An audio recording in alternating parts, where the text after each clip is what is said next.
Eh bien voilà, on se retrouve sur les podcasts de Rallye Info. On se retrouve avec Guillaume Lafay pour débriefer avec toi le Rallye du Portugal. Comment vas-tu? Je vois que derrière, c'est un petit peu le sombre, hein, le temps. Chez moi, il fait plutôt beau.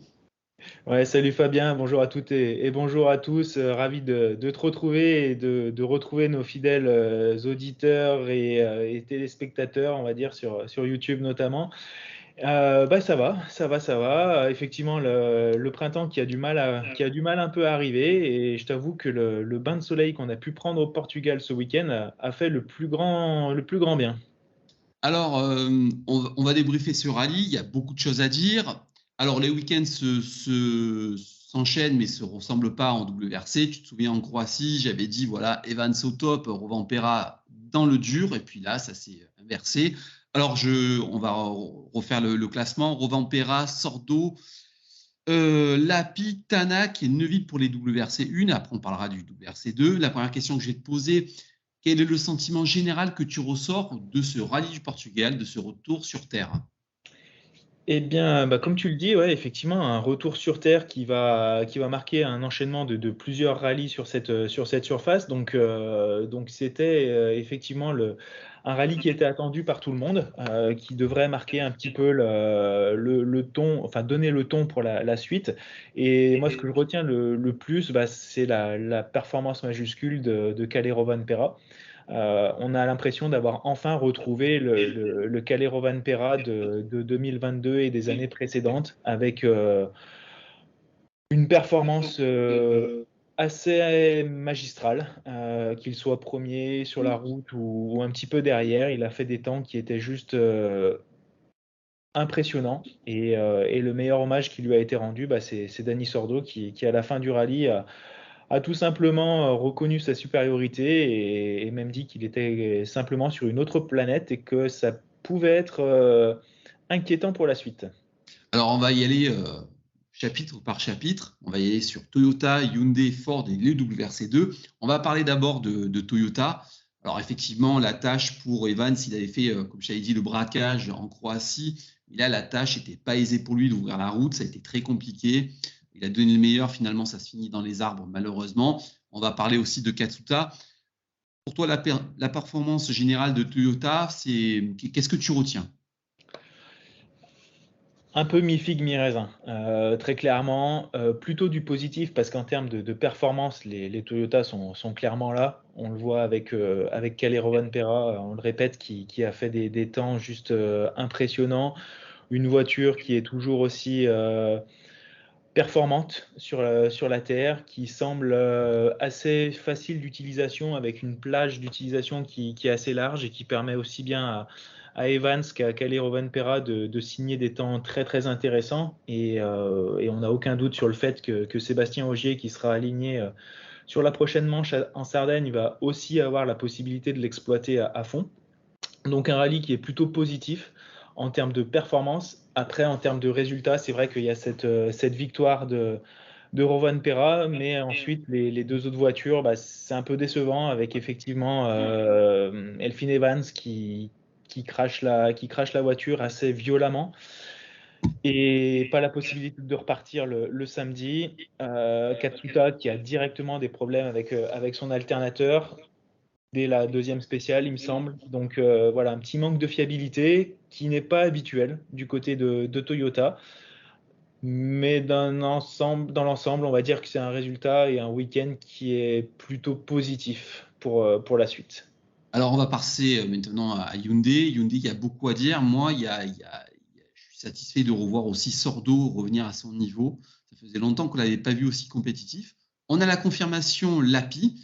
Lapi, on a l'impression qu'il monte en puissance. Alors, peut-être que je vais dire une grosse bêtise et peut-être que je vais me tromper, mais j'ai l'impression que Neuville marque un petit peu le pas et que Lapi, petit à petit, grignote et est en train de se placer, peut-être pas en leader de l'équipe, mais vraiment en binôme, hein, puis en second couteau. Hein.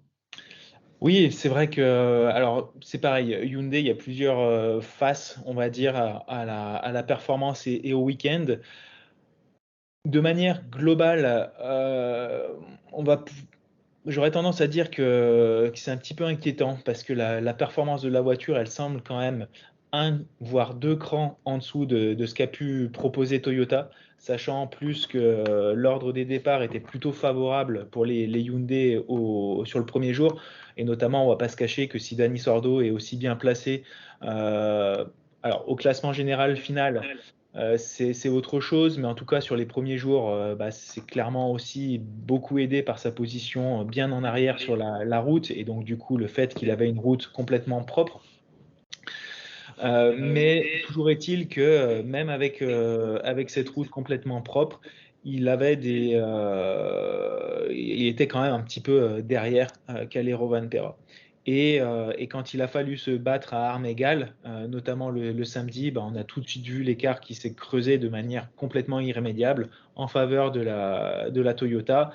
Et ce qui montre bien que la Hyundai, malheureusement, a encore un petit peu de chemin à parcourir en termes de performance. Et d'ailleurs, Cyril Abiteboul, dans ses déclarations d'après-rallye, a clairement dit qu'il ne fallait pas se cacher et qu'ils avaient besoin de travailler énormément sur la voiture. Après, je te coupe 30 secondes pour revenir sur Sordo. Je ne sais pas si tu te souviens, il me semble que c'est au Mexique, si je ne dis pas de bêtises. Moi, ce qui me rassure quand même, c'est qu'au Mexique, quand on le voyait à tous les points stop, il était complètement largué. Il était dans l'incompréhension la plus totale. Il ne comprenait pas ce qui se passait. Et puis là, on le revoit un petit peu performant. Il y a une progression. Alors, peut-être que pour lui, mais il y a une progression quand même pour Sordo. Oui, il y a une progression pour Sordo. Après, il faut voir aussi sur d'autres rallyes. On sait qu'il a toujours été plutôt performant sur le rallye du Portugal. À voir sur d'autres rallyes un petit peu plus cassants éventuellement ce que ça peut donner. La performance sur un rallye n'est pas celle qu'il pourra avoir dans le prochain. Voilà, on avait noté ces baisses de performance sur les rallyes précédents. Donc, de la même manière qu'il ne faut pas tout de suite tirer sur l'ambulance quand il y a une contre-performance, il ne faut pas non plus, je pense, tirer des conclusions trop hâtives de cette performance au Portugal, surtout sachant tout ce qui a pu arriver à ses rivaux principaux, qui ont tous été marqués de crevaisons, de problèmes techniques divers et variés, qui font quand même que je pense que la deuxième place de Sordo au général, elle n'est pas galvaudée, mais elle est très bien payée, je pense. Après, concernant ce que tu disais de l'API, c'est vrai que moi aussi j'ai été plutôt content, rassuré par cette performance de haut niveau, encore une fois. Clairement, il se positionne à la hauteur de Thierry Neuville en termes de performance. Dans le clan Hyundai, en tout cas, il semblerait que la préférence soit toujours donnée au pilote belge, à Thierry Neuville, et tout simplement appuyé par le fait que dimanche matin, la décision avait été prise de tout faire pour favoriser Thierry Neuville pour qu'il remonte à la deuxième place avant qu'il ait ses problèmes de turbo. Donc voilà, dans les faits, c'était plutôt côté Thierry Neuville. Aujourd'hui, en termes de classement, on se rend compte qu'il y a l'écart qui se réduit entre Neuville et Lapie, et surtout que l'écart de Neuville par rapport à Rovanperä et à Tanak est de plus en plus important, et que il y a un moment, il va falloir peut-être faire un choix aussi côté Hyundai. Les rallyes qui arrivent sont pas forcément tous en la faveur de Thierry Neuville. On pense à l'Estonie, on pense à la Finlande, qui sont dans deux rallyes. Donc la Sardaigne et le Kenya vont être, je pense, prépondérants dans la suite de la saison du pilote belge et de Esa-Pekka Lappi. On va passer maintenant à M-Sport. Pour moi, c'est vraiment la grosse inquiétude parce que moi, j'ai l'impression que Tanak est à fond, qu'avec le matériel qu'il a, il ne peut pas plus. Et j'ai l'impression que ça stagne un petit peu. Après, on va passer à Loubet, qui avait une très bonne position sur la route, enfin sur les spéciales, qui fait une belle première journée. Et puis voilà, patatras, une fois de plus, la grosse erreur. Les rallyes s'enchaînent et se ressemblent un petit peu pour Pierre-Louis. C'est un petit peu inquiétant. Qu'est-ce que tu en penses, toi? Oui, alors côté M-Sport, on le dit, on le répète, c'est pas les mêmes moyens qui sont engagés que les deux constructeurs que peuvent être Toyota et Hyundai. On parle bien de M-Sport, on parle pas de Ford, justement. Alors certes, il y a un appui du constructeur américain, mais qui est très très loin d'être celui que peuvent avoir Toyota et Hyundai. Oui, oui, oui. Tanak est à fond. Il fait tout ce qu'il peut avec ce qu'il a. Et il le fait d'ailleurs très bien. Il le fait très bien. Il a vraiment pas de chance. Il a cette crevaison et puis derrière, il a cette pierre qui tombe sur le pare-brise, qui se décroche d'un talus, qui tombe sur sur le pare-brise. Il faut que ça arrive sur lui. Quand tout s'enchaîne mal sur un rallye, il n'y a pas grand-chose à faire de plus. Là, il vient chercher une quatrième place qui est quasiment inespérée. Il marque quand même des gros points. Il est toujours assez proche de Rovanperä. Euh, voilà, la saison est encore longue, mais clairement, en termes de performance, ça va être très très compliqué pour Ott Tanak. Ouais. Alors, moi, je voulais, avant d'aborder le WRC2 et un petit peu la polémique Soderbergh, je ne sais pas si on aura un avis, ça va être un petit peu le débat. Peut-être que sur chaque podcast, on va instaurer entre toi et moi un débat, hein, comme le débat au J, on va instaurer le débat Soderbergh. Peut-être qu'on sera d'accord, peut-être qu'on ne sera pas. Je voudrais qu'on revienne sur le point de vue technique. Alors, revenir sur la Terre, j'aimerais que tu nous expliques exactement quelle sera la différence entre le Portugal et la Sardaigne au niveau des autos, au niveau des setups, parce que c'est de la Terre, ça peut se ressembler, mais ça ne se ressemble pas du tout. Oui, oui, oui. Alors, c'est vrai que, juste peut-être pour finir, c'est vrai qu'on n'a Oui, pas trop évoqué le cas de Pierre-Louis Loubet, pardon.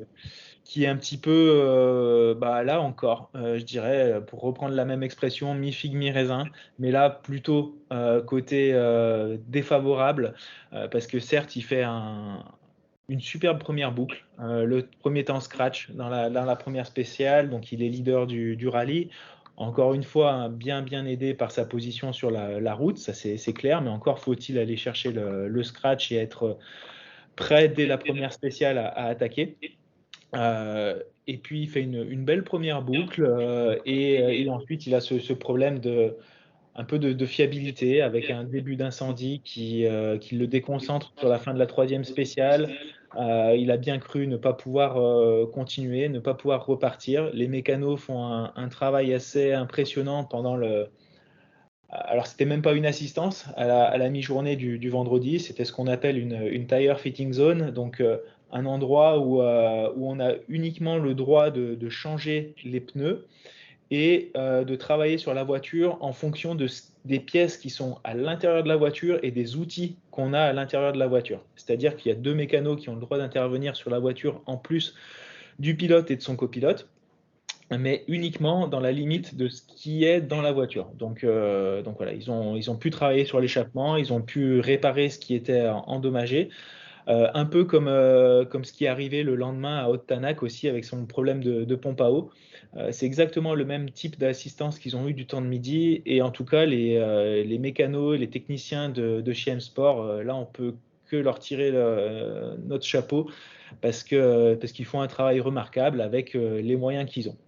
Mais effectivement, Pierre-Louis Loubet, pour revenir à lui, qui a une fin de journée beaucoup plus compliquée le vendredi et puis le samedi qui repart à l'attaque et puis qui fait une grosse boulette, on va dire, hein, parce qu'il fallait qu'il ramène la voiture, il fallait qu'il fasse des kilomètres. Et malheureusement, il sort un peu large dans un virage, ça le propulse à l'intérieur du suivant et il vient arracher un demi-train.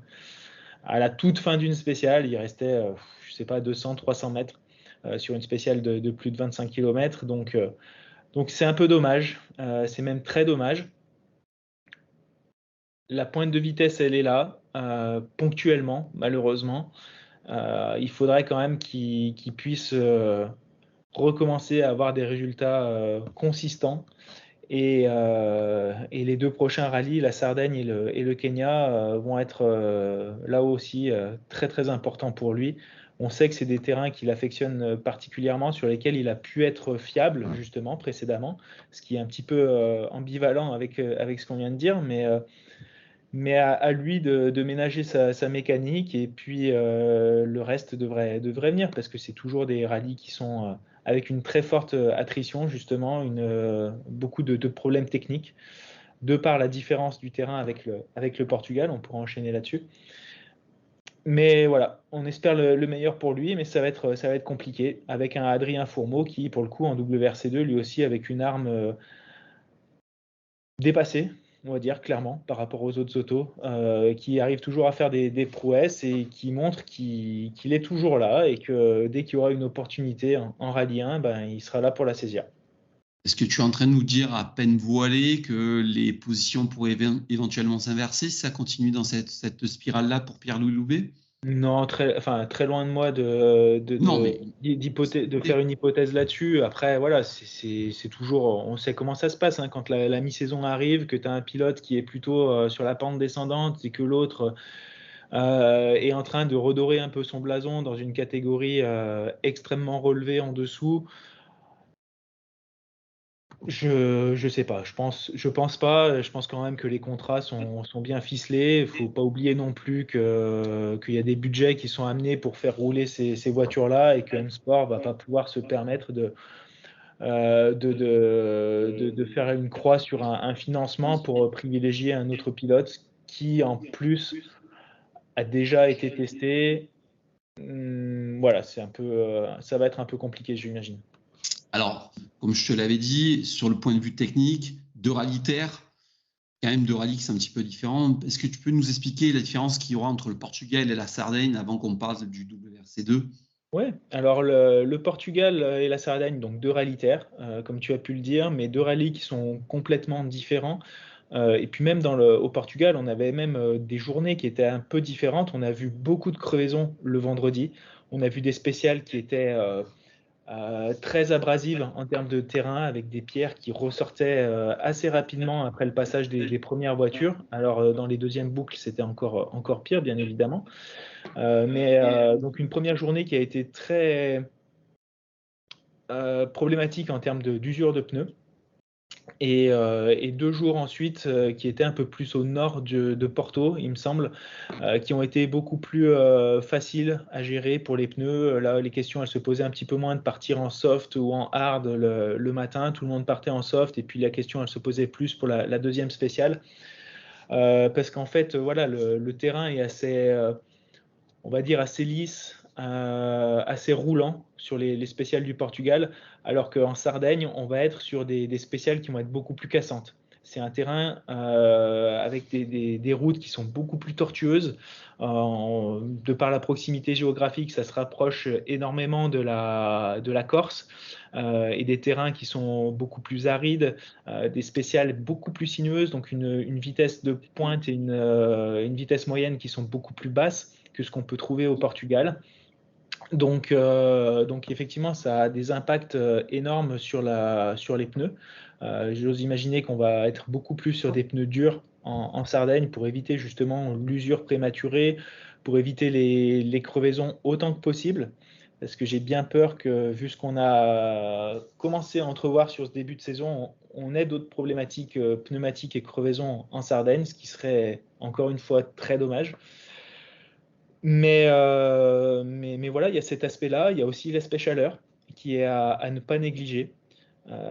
Avec des températures en Sardaigne qui, si la météo est clémente, ce qui devrait être le cas, hein, parce que c'est encore dans 15 jours, donc les températures ont encore le temps de monter. Mais autant au Portugal, on a des températures qui étaient plutôt clémentes et on va dire habituelles pour l'Europe du Sud plutôt. Autant en Sardaigne, on sait qu'il peut faire très très chaud. Et là, ça peut être une autre problématique pour les moteurs, pour les différents refroidissements, que ce soit les freins, que ce soit le système hybride surtout, qui peut être mis à mal pardon, avec ces fortes chaleurs. Et puis après, ça va être en termes de suspension, de hauteur des caisses aussi, où les ingénieurs, les pilotes, les équipages vont devoir jouer avec des hauteurs de caisse qui vont être sensiblement plus élevées qu'au Portugal. Tout simplement pour éviter ces problèmes avec les pierres, d'éviter de taper, de talonner avec les carters sur les pierres et donc de perdre en adhérence, hein, tout simplement, parce que si le dessous de la voiture touche, ça veut dire que les roues ne touchent plus à un moment. Et donc on a moins d'adhérence, on a une perte de contrôle sur la voiture. Et donc on va jouer sur ces hauteurs de caisse. et des hauteurs de caisse qui seront encore plus élevées par la suite au rallye du Kenya, puisque là, pour le coup, on aura un rallye qui sera encore plus compliqué, avec des ornières, avec des passages dans du fèche-fèche parfois, qui sera encore plus problématique. Donc on va aller crescendo en fait sur différents terrains de terre, et c'est intéressant dans ce cadre-là, effectivement. Alors, on va parler de WRC2. Et puis, en fin d'émission, je vais te demander ton œil très avisé sur le rallye d'Antibes. J'ai une petite question technique à te poser, donc tu vas y répondre. Alors, pour le WRC2, vainqueur Greensmith, 2 Solberg, 3 Mikkelsen, 4 Rossel. Avant de parler des fortunes diverses de tout le monde, on va poser le débat. L'épisode précédent, je t'avais dit oui, Sébastien Ogier, Malard Naché, une minute de pénalité, c'est trop, machin truc, bidule. Bref, on n'était pas trop d'accord. Là, Solberg, pour un donut, c'est 1 minute de pénalité. Il finit à 1 seconde, 2 de Greensmith. Il perd le rallye pour ça. Moi, là-dessus, je ne suis pas d'accord. Je vais te dire pourquoi. Parce que moi, ça fait très longtemps, depuis mon plus jeune âge, que je suis ça. Alors, je suis d'accord avec toi, c'est pas autorisé. Il fait un donut, il y a du monde, il y a les télés. Ça fait partie du rallye. C'est un petit peu l'ADN du rallye. Moi, je trouve quand même 1 minute de pénalité. À la limite, j'ai tendance à dire, de façon provocatrice, que c'est un petit peu c'est pas normal, et c'est surtout ne pas respecter les pilotes, parce que quand on voit les énormes risques qu'ils prennent, mettre 1 minute de pénalité à un pilote pour un donut, je trouve ça un petit peu beaucoup. Qu'est-ce que toi tu en penses? Qu'est-ce que j'en pense? Moi, ce que j'en pense, effectivement, c'est qu'il y a une règle, c'est que la règle a été appliquée. L'équipage a fait son mea culpa, a indiqué qu'il n'était pas au courant de cette règle. Euh, Dans la vie de tous les jours, on a tendance à dire que nul n'est censé ignorer la loi. Certes, c'est dur. Même moi, en le disant, effectivement, je préfère que des pilotes puissent faire du spectacle, puissent donner du plaisir aux gens qui viennent les voir et qui parfois font des centaines de kilomètres et des heures d'attente au bord des spéciales, avec des kilomètres de marche pour aller les voir. Et je préfère que ces gens-là puissent profiter pleinement du spectacle. C'est clair, c'est net. Là, pour le coup, voilà, il y a une règle qui empêche de faire des donuts. Alors, c'est pas qu'elle empêche de faire des donuts, c'est que voilà, ils considèrent que c'est une zone dangereuse. Il y a effectivement une voiture qui passe pas très loin quand il est en train de faire ses donuts, parce que elle vient de finir sa spéciale, ça fait de la fumée, ça peut être une situation dangereuse, effectivement. Alors, je suis le premier à dire aussi qu'il faut arrêter de tout légiférer, de prendre des précautions à tort et à raison. Il faut laisser un peu d'improvisation. Là, voilà, la règle, elle a été appliquée. C'est Mais une je vais être minute un de petit peu pénalité. Ça aurait pu être 5. Voilà, dans le je- règlement, c'est 5 minutes. J'ai envie d'être provocateur un petit peu avec toi. À l'époque, il y a une des images mythiques du rallye, c'est 360 de Panizzi à l'époque en Catalogne. Il ne se passe rien. Est-ce que tu ne penses pas que pour le fils Solberg, on aurait pu dire, écoute, c'est la première fois, c'est la dernière, il y a un rappel à l'ordre où on te met à 30 secondes. Tu vois, j'ai trouvé quand même que la minute, je trouve que c'est vraiment très, très lourd sur un rallye, quand même, prendre 1 minute de pénalité. Alors, ok, je suis d'accord avec toi, c'est censé ignorer la loi, c'est peut-être dangereux, il n'aurait pas dû le faire, mais quand même, c'est la première faute qu'il fait. Est-ce qu'on ne pourrait pas trouver, tu vois, un truc un petit peu, voilà, on te met un carton rouge plutôt que de te mettre un carton rouge direct, tu vois? Ouais, mais est-ce que je peux pas aussi être polémique et te dire que dans le règlement, c'est 5 minutes, normalement, si je me trompe pas. Une infraction de ce type-là, c'est 5 minutes. Donc, éventuellement, si je veux être polémique, on lui a déjà fait un geste. Il prend 1 minute de pénalité, on lui dit, bah voilà, ok, tu as fait une erreur, comme tu dis, carton jaune plutôt que carton rouge, c'est 1 minute plutôt que 5. Parce que 5 minutes, là, pour le coup, ça le sort complètement des points. Et plutôt que de finir deuxième au général, bah, tu vois, il finit huitième. Donc, avec tous les points toute la perte de points que ça engendre. Oui, pour moi, enfin, voilà, il y a eu un geste qui a été fait en sa faveur. Encore une fois, comme on l'a dit, prochain rallye, il y a quelqu'un d'autre qui le fait. Est-ce qu'on lui a aussi on fait un geste, est-ce qu'on lui fait une faveur ou est-ce qu'on applique les 5 minutes de pénalité cette fois? Et là, ça aurait fait jurisprudence, etc. C'est un peu toujours la même problématique. S'il y a une règle, je pense que c'est pour qu'elle soit respectée. C'est qu'il y a un moment, on s'est dit que effectivement, ça pouvait être dangereux. Je ne saurais pas te dire pourquoi. Encore une fois, voilà, on sait que le sport auto est dangereux. Je pense qu'il y a assez de raisons pour lesquelles tout le monde tape sur le sport auto, tout le monde tape sur le rallye.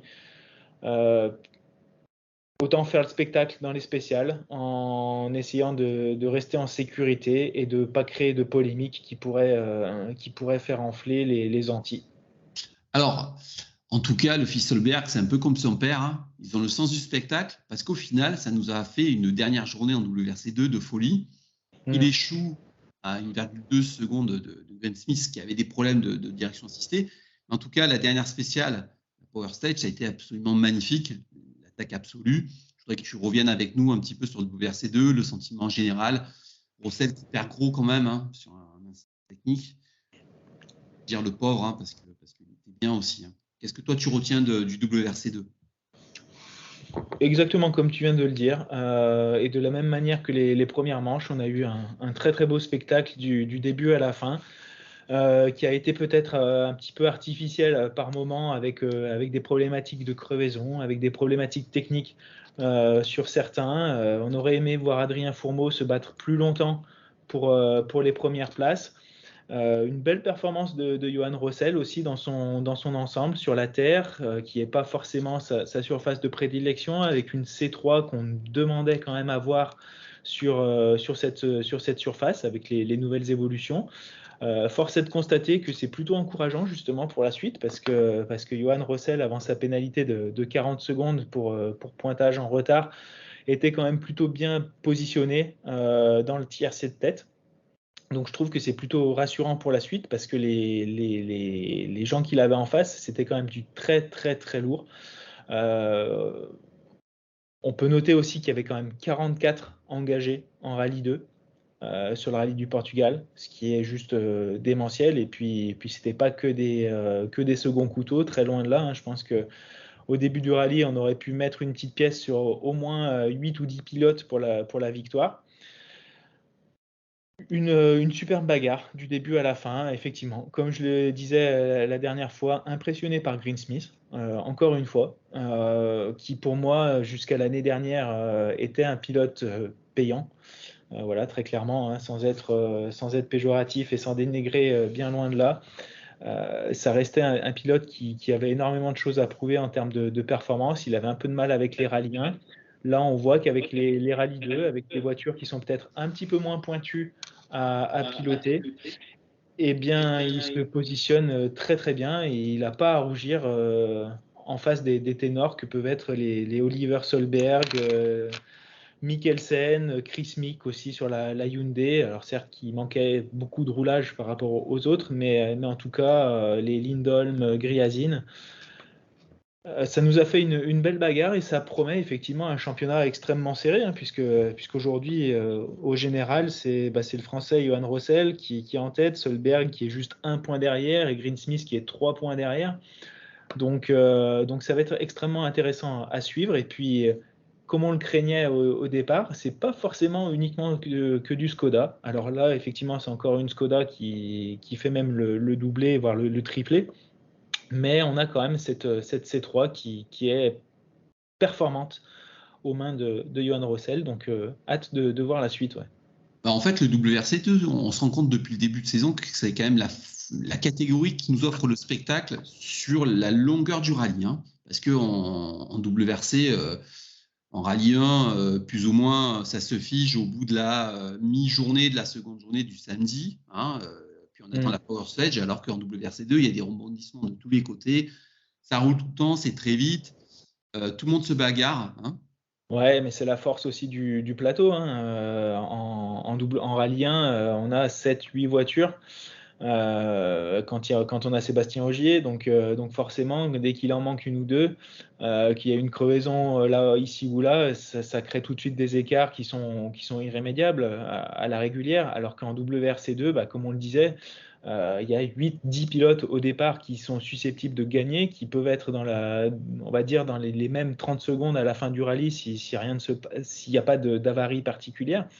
Donc forcément, il y a des rebondissements, il y a de la bagarre même à tous les étages, hein. C'est pas que pour la tête ou que pour le podium. Quand on regarde un petit peu ce qui se passe derrière, ça rebagarre sévère. Donc c'est la force du nombre en fait qui fait aussi que c'est extrêmement intéressant.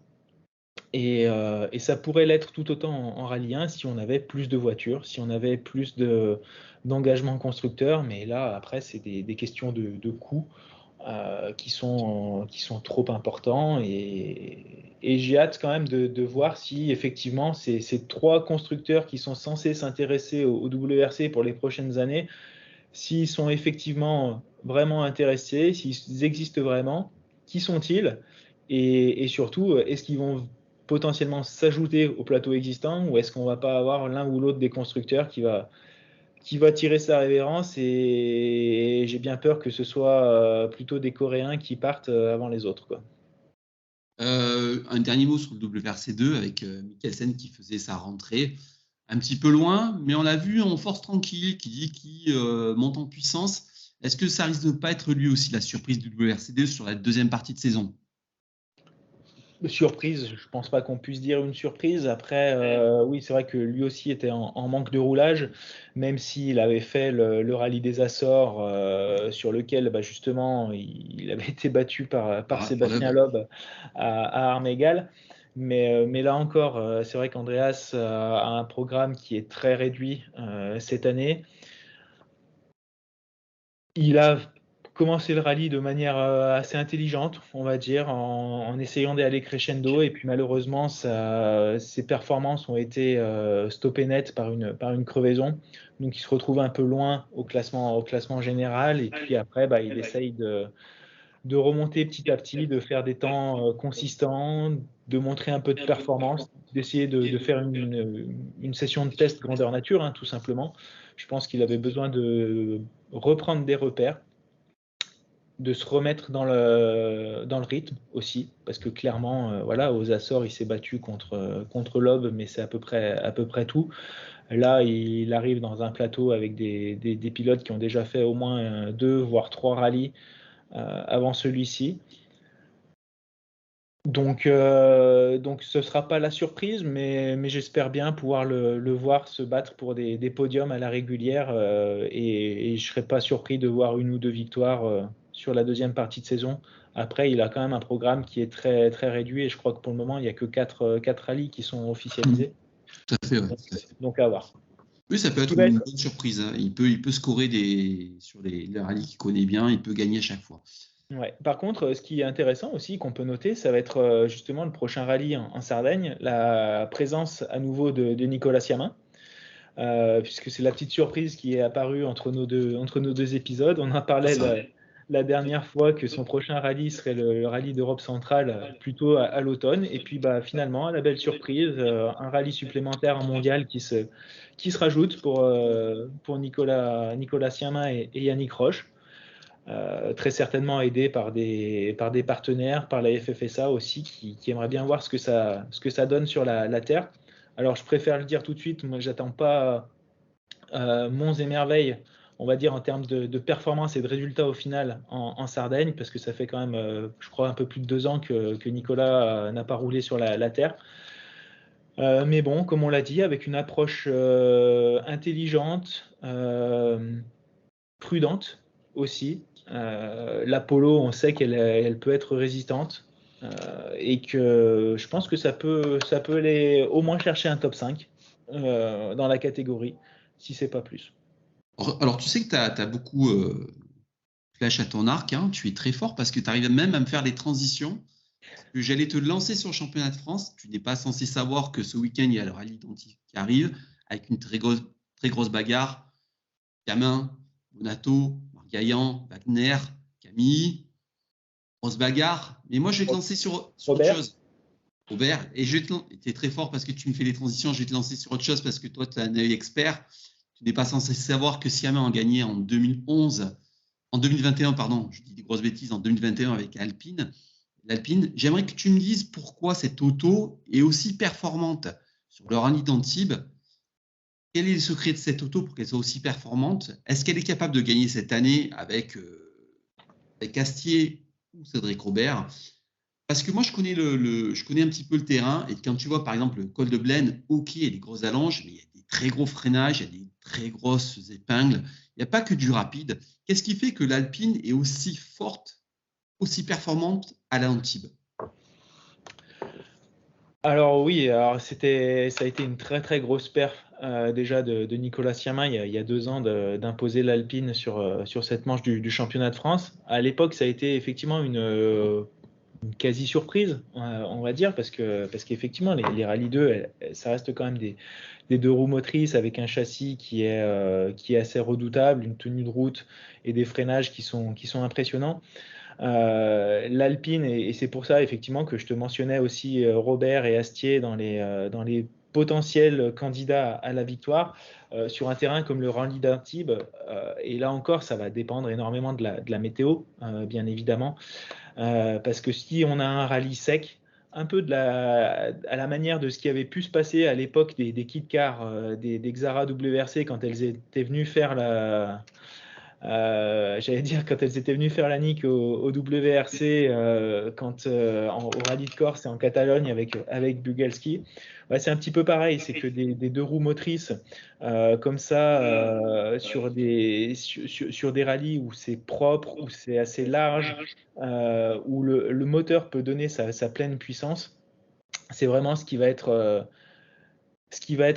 prépondérant. Ça va être de pouvoir exploiter au maximum le moteur de cette Alpine qui est juste impressionnant. Je pense que tous les pilotes qui montent dans la voiture sont bluffés par cette puissance, par le temps de réponse, par la facilité d'utilisation en fait de la plage moteur. C'est une voiture qui a été faite pour des clients en fait. C'est une voiture qui a été développée de main de maître par Signatech et toutes leurs équipes. Un moteur qui est fait chez Oreca aussi à Manicourt.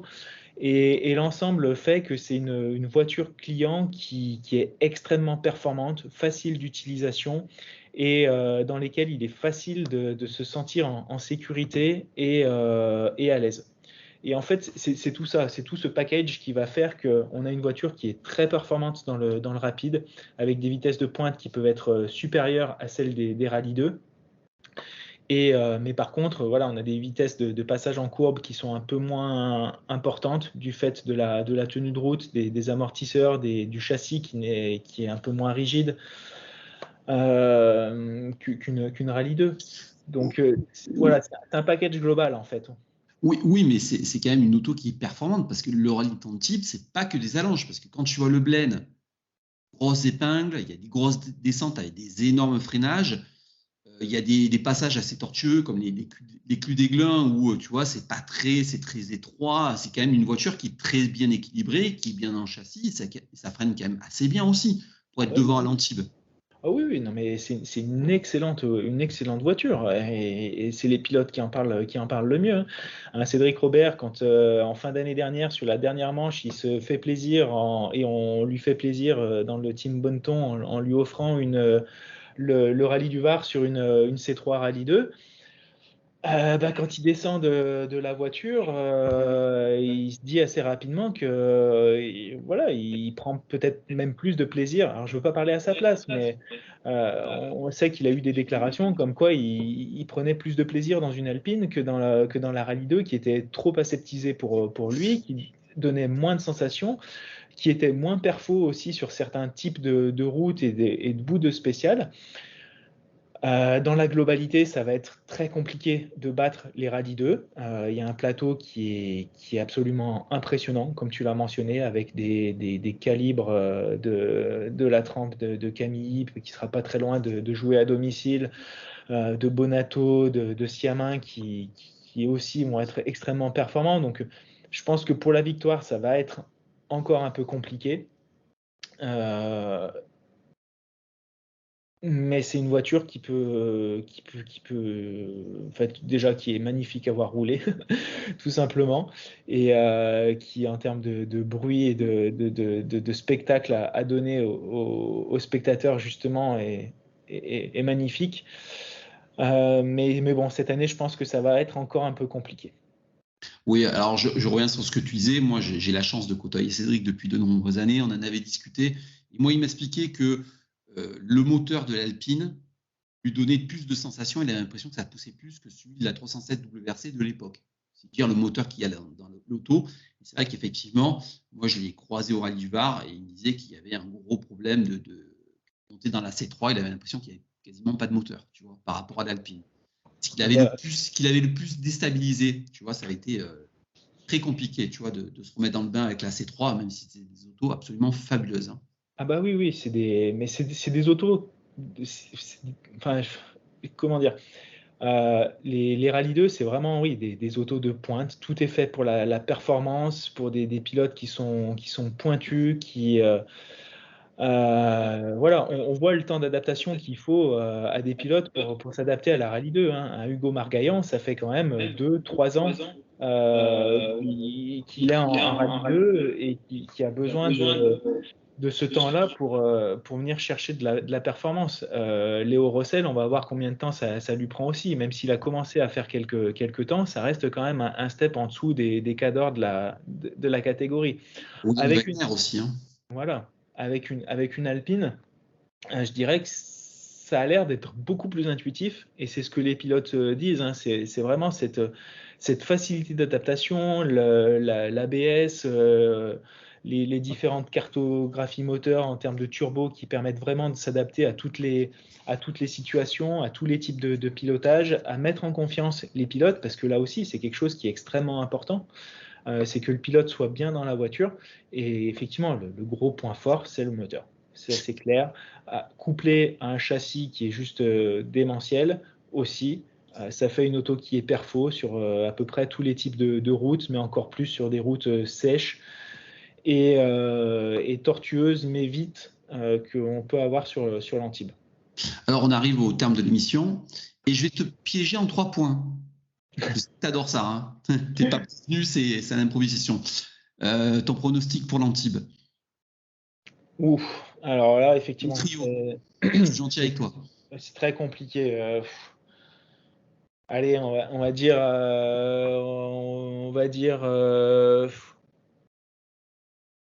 allez, je vais mettre une petite pièce sur Nicolas Siamin parce que je pense que s'il a envie d'avoir une chance au championnat de France, il faut absolument qu'il rescore directement des gros points. Ensuite, je vais dire